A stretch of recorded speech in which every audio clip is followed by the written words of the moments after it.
It depends who you ask. Asking you. No, you know what? I think it's good to practice. Sometimes practice ice gets a little snowier.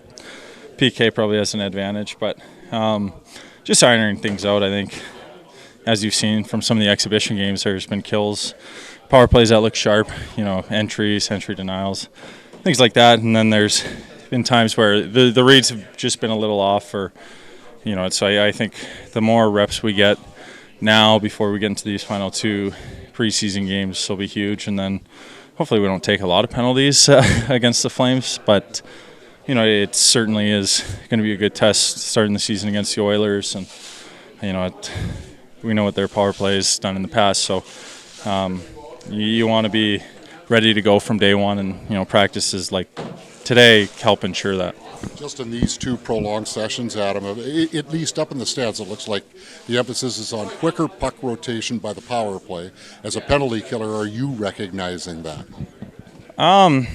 Yeah, I think you're going to have to ask one of the guys on the power play, kind of what the emphasis. Defending it, sure, but I think with RPK, there's definitely a little more motion, a little kind of different look, and it certainly helps when the power play moves the puck quicker. They can find those openings where guys are a step late, and I think that goes back to the reads getting on the same page and attacking downhill. And from what I've seen in the game I played, I think the power play's done a good job. Their entries have looked fantastic. I think that's one thing that Davis has coming in really hammered home, and I think the more he works with them, the more his messaging kind of,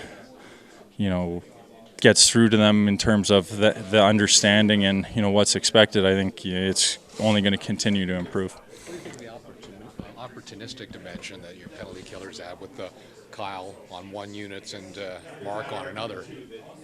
Yeah, I think it looked, when talking to Dean, with having Aho kill in Carolina, and, you don't necessarily need to get in shooting lanes. I think sometimes the big fear is you lose a key player. They have to eat a one-timer because they're 20 feet off, and you kind of mentioned that with how smart those guys are and their reads, oftentimes they can get in the lanes or they can kind of intercept passes, just anticipating, knowing what the power play guy is going to expect, and when they get the puck, they can make things happen. So I think the motion certainly allows you to be a little more opportunistic, a little more quick in the transition, that you can catch guys flat-footed, the blue line, go the other way. So certainly adding those two guys, can make the penalty kill more dangerous. I'm just curious what you've seen from Elias Salmonson throughout camp. He's been, in a lot of physical battles with veteran players and whatnot. Have you been impressed by what you've seen from the youngster?